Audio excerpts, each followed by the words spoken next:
I had always been a trusting person, especially when it came to my family. So when my little brother asked to borrow my car for a date, I didn't think twice about it. But as I sat at home waiting for him to return, I had a feeling that something wasn't right. Little did I know, my trust was about to be shattered. Here's how it all went down. I was sitting in my living room, scrolling through my phone and sipping on a cup of coffee. It was a lazy Saturday afternoon, and I was enjoying the peace and quiet of my home. My car was parked outside, gleaming in the sun. I had just washed it that morning and it looked brand new. Suddenly, my little brother walked in. He was dressed in his best clothes and had a big grin on his face. "Hey bro," he said. "Thanks again for letting me borrow your car. I owe you one." I smiled and waved him off, not wanting to spoil his excitement. "No problem," I said. "Just be careful out there, okay?" He nodded and walked out the door. I watched him go, feeling a sense of unease in the pit of my stomach. I couldn't quite put my finger on it, but something just didn't feel right. Later that evening was still sitting in my living room when I heard a loud knock on the door. I got up to answer it, and there was my brother standing on the other side, looking like he'd seen a ghost. "What happened?" I asked. He hesitated before finally speaking. "I'm sorry, bro, I crashed your car." My heart sank. "What? Is everyone okay?" He nodded. "Yeah, we're fine, but the car, it's pretty messed up." I couldn't believe it. How could he be so careless with something that didn't belong to him? "What happened? How did you crash it?" "I was driving down the highway and this car cut me off. I swerved to avoid it and lost control. I hit a guardrail and the car spun out." I shook my head in disbelief. "Why didn't you call me? I could have helped you." "I didn't want to bother you," he said sheepishly. I took a deep breath and tried to calm myself down.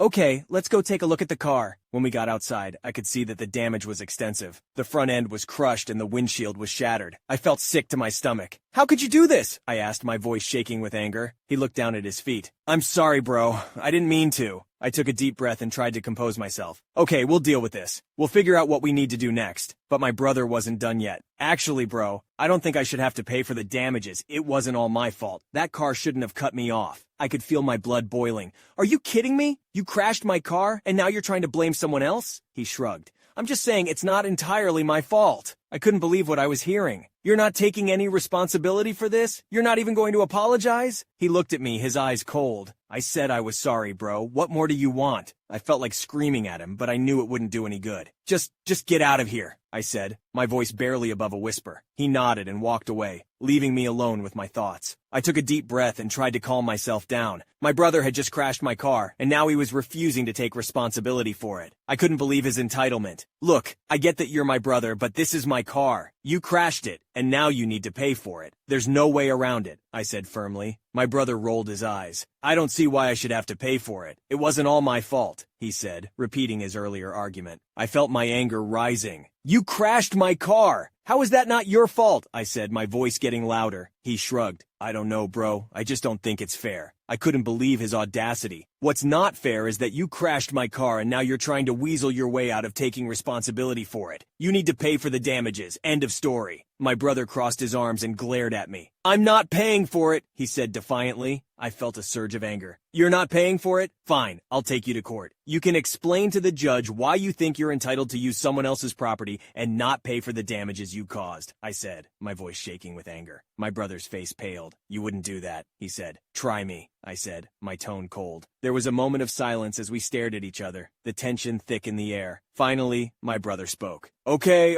I'll pay for the damages," he said, his voice barely above a whisper. I felt a wave of relief wash over me. "Good, I'm glad we could come to an agreement," I said, trying to keep my tone neutral. My brother nodded, and we walked back to the house, the tension still palpable between us. I knew our relationship would never be the same after this, but at least he was finally taking responsibility for his actions. I presented my brother with the evidence of the accident, including copies of the police report and the estimate for the damages. He tried to deny responsibility and claimed that the other driver was at fault for cutting him off, but I wouldn't let him off the hook that easily. "You were the one driving the car, so you're responsible for what happened," I said firmly. I know, he said, looking down at his feet. "I messed up. I shouldn't have taken your car without asking." "That's right," I said. "And now you have to face the consequences." He nodded, looking ashamed. "I'll do whatever it takes to make it right," he said. "Good," I said, "because I'm not going to let this slide." Over the next few weeks, my brother worked hard to make things right. He paid for the damages to my car and even offered to help me with some of my own expenses as a way of saying sorry. I could tell he felt genuinely remorseful for what he had done. Despite the fact that our relationship had been strained by the incident, I felt like we were making progress in repairing it. We talked more frequently and tried to find common ground whenever we could. It wasn't easy, but it was worth it. That sounds nasty. I can't believe the entitlement of some people. Glad he stood up for himself and got some justice.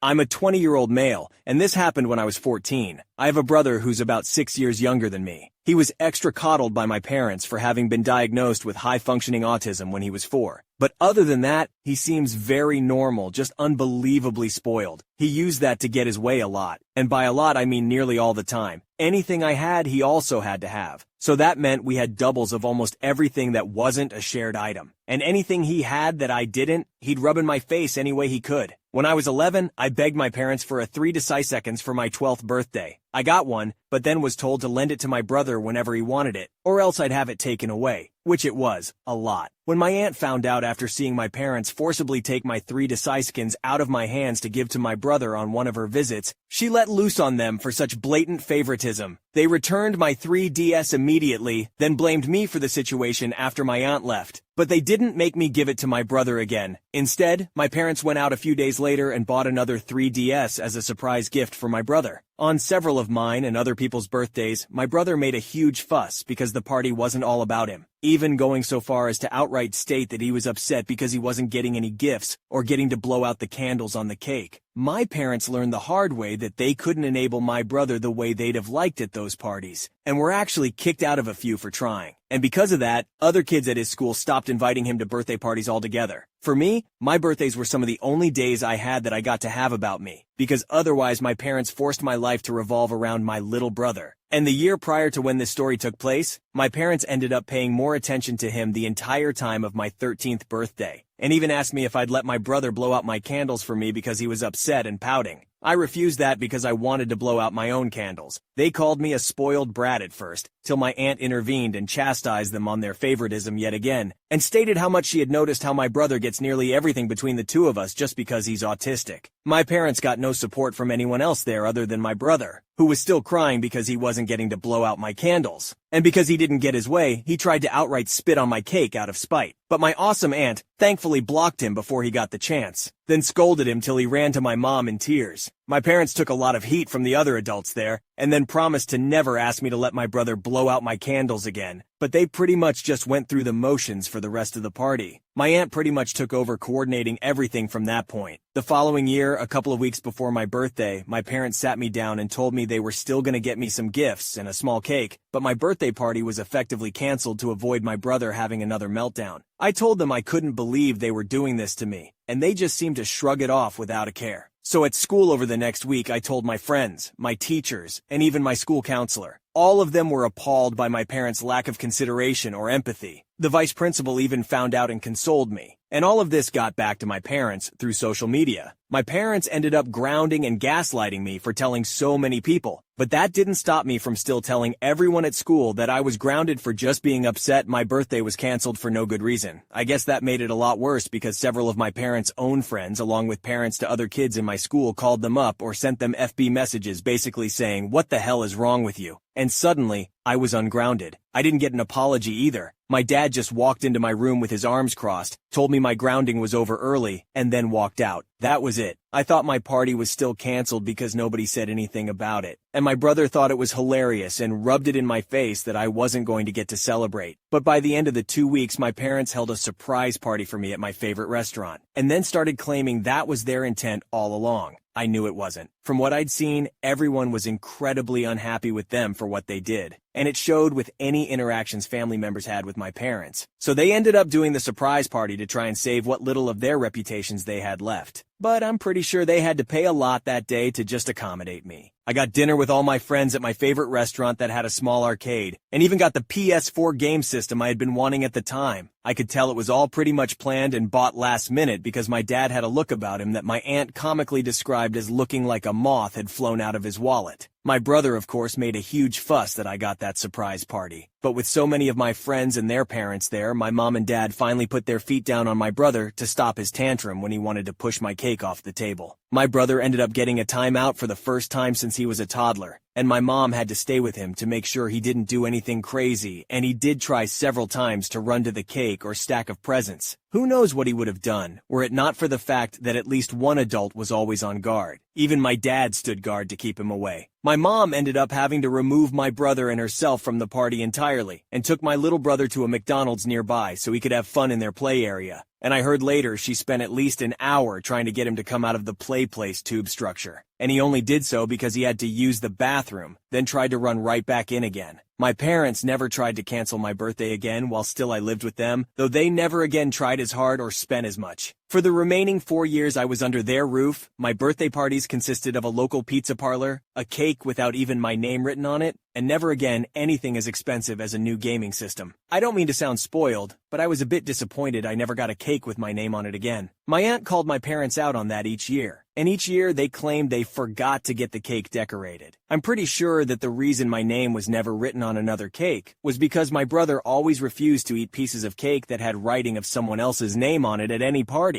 And they couldn't put his name on any of my cakes, or it would have looked very bad for them. But the fact that I still got a day that was just about me at all and not my brother was still fantastic in my book, especially because just about everything else revolved around him. During each of my remaining birthday parties while still living at home, my brother made a fuss, and my mom took him somewhere else to calm him down. I was still required to share my PlayStation 4 with my brother, but it was still mine, and I took it with me when I moved out at 18. My younger brother did not like that, and had a huge fit until my parents went out and bought another PlayStation 4 for him. When I moved out, they finally had to deal with how they'd raised my brother so spoiled because I wasn't there to help them with him anymore. On his recent 14th birthday, he went crazy on our parents for not getting him a PlayStation 5. He is now currently grounded for an unknown amount of time after causing hundreds or maybe even thousands in collateral damage during his rampage. He picked up a chair and just started destroying anything that was in front of him with it, and my parents just looked mentally checked out when I saw them last. My aunt has also told me they confided in her that they wish they could send my brother to military or boarding school in the future because they can't handle the monster they created anymore. But there's no way they can afford that. I would be lying if I said I didn't find it ironically funny. Can't believe the favoritism that went on in this family. It's crazy how much parents can mess up their kids by spoiling them like this. Hopefully, the younger brother can learn to be more responsible and not act out like this in the future.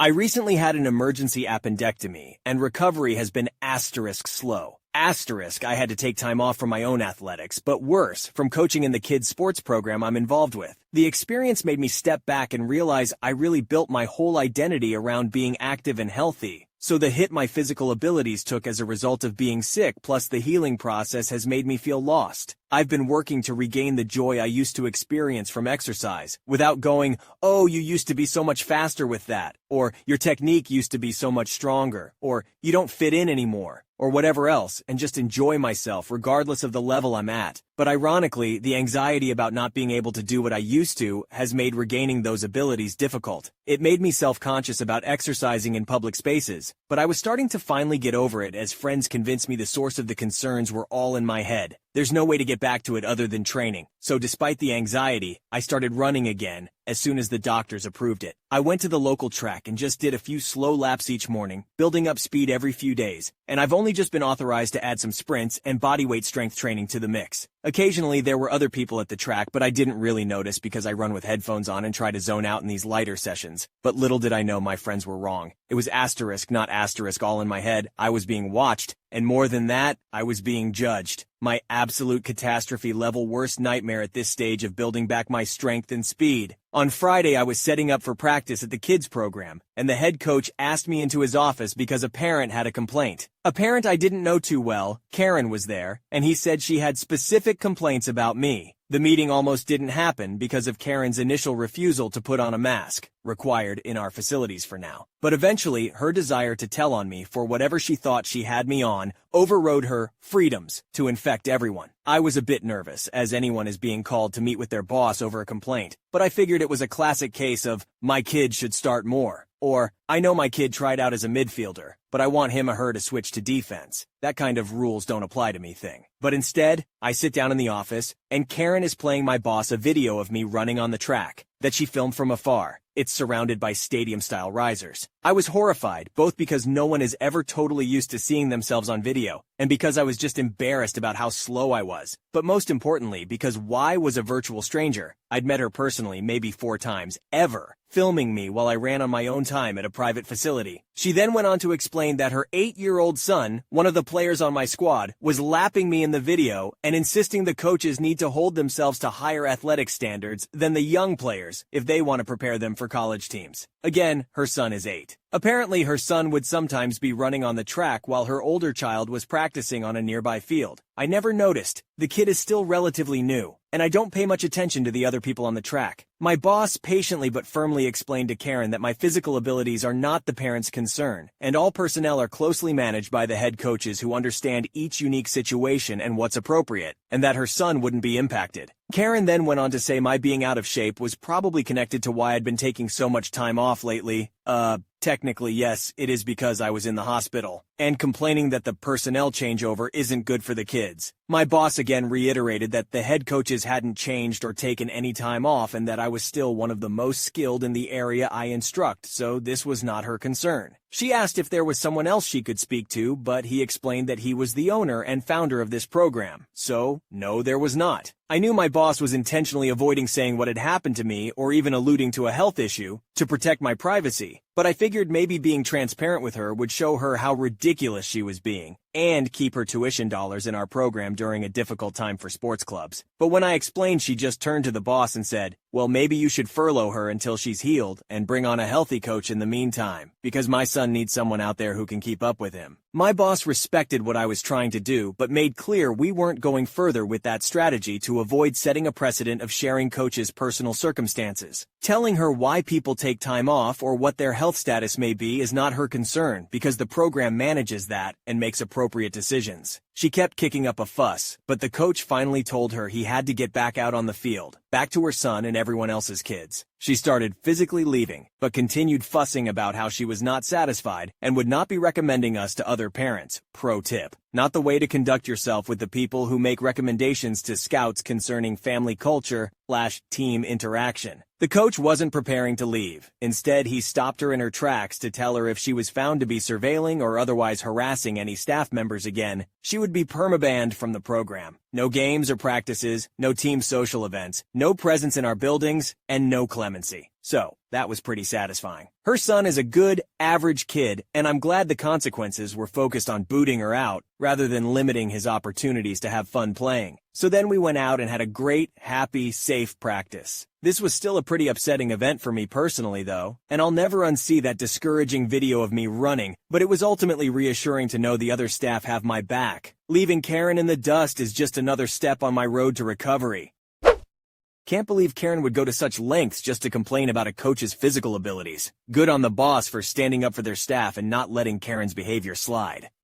This lady has been involved in my upbringing since I was a child, and this woman hates me. To give some background, my grandmother is a hardcore Catholic former nun and was extremely strict with my dad and me. My dad got his 17-year-old girlfriend drunk and pregnant, which is obviously a huge no-no in the Catholic Church. My grandma pressured my mom to convert to Catholicism and marry my dad, and later they had 2 more kids. But because I was born out of wedlock, I am the black sheep. Not just by my grandma, my entire dad's side will never be happy with me, and they hate me and my mom. For reference, I'm 24, and my sisters are 22 and 20. The youngest just moved out with her partner, but neither has jobs, and the middle one and her fiancé are extremely financially irresponsible and live with my parents and just expect to have everything handed over to them. I'm out of the house with a professional job, married, have a child, and have been doing really well for myself, and I'm the disappointment. My grandma was extremely strict and abusive specifically to me. She's yelled at me multiple times, calling me the child of the devil, a demon, etc., has thrown stuff at my face for no reason, and I wasn't allowed to have any privacy at her house. I always had to have the bedroom door open. She would sit at the foot of my bed until I fell asleep. I had to spend every weekend and break from school with her until I started working at 15, and she would scream at me if I locked the bathroom door. You get the idea. She would also threaten to call the police if we didn't comply with her, and there were multiple instances where she would call the police if we didn't answer our phones. Like, she's called at 7 a.m. and 10 p.m. on separate occasions, and I have woken up to police knocking at my door. And yes, this has happened when I'm at home and out of town where I didn't even tell her where I was staying. She's psycho. So on with the story. I actually just found out the other day that she did this, so that's why I'm sharing this now. Anyway, when I was 20, I decided to move out with a couple of friends. My grandma demanded that I give her a key to the duplex. I refused for multiple reasons. In the first place, I don't need my grandma being able to come over whenever she wants, especially since one of my roommates was my boyfriend. In the second place, we threw a lot of get-togethers, and I don't need her lecturing my friends that Dungeons and Dragons and anime and all that are tools of the devil, and we need to all go to church with her. In the third place, we had all agreed not to give out copies of our keys to any family members, and I'm not about to have my friends' privacy invaded as well because my grandma just can't handle not having control of every little part of my life. I mean, she still called multiple times every day and found excuses to try to come over as much as possible. And every time for the first couple of months, she kept demanding I give her a key to our place, and I kept refusing. Well, at one point, my youngest sister was spending the night, and my grandma dropped her off. We were going to do some shopping, but I couldn't find my keys. I'm looking everywhere, and I can't find them anywhere. So my grandma offered to pick up what I needed to make dinner. I reluctantly agreed and went back to looking for my keys. They were somehow right on the bar. I didn't think much of it at the time because I do stuff like that all the time. But my sister told me the full story. Apparently, the next day when my grandma picked her up, she bragged to her how she stole my keys when I wasn't looking and made herself a copy of the key so she can go inside whenever she wanted. Now, she's never barged in while I'm home, so I'm guessing she was coming in when no one was home and going through everything, and it's justified, you know, because she's just making sure we were making good Catholic choices. It also wouldn't be the first time she's gone through my stuff when I'm not home because she would do the same thing to me at my parents' house, and then berate me if she found things she didn't like. Apparently, she has been trying to steal my keys for this house too, but she hasn't been able to figure out where I keep my keys. I keep my keys in our bedroom in the far back of the house and will not have my keys around her now for this exact reason. I can't believe this grandma is so controlling and abusive. It's good that OP is standing up for herself and keeping her keys away from her grandma.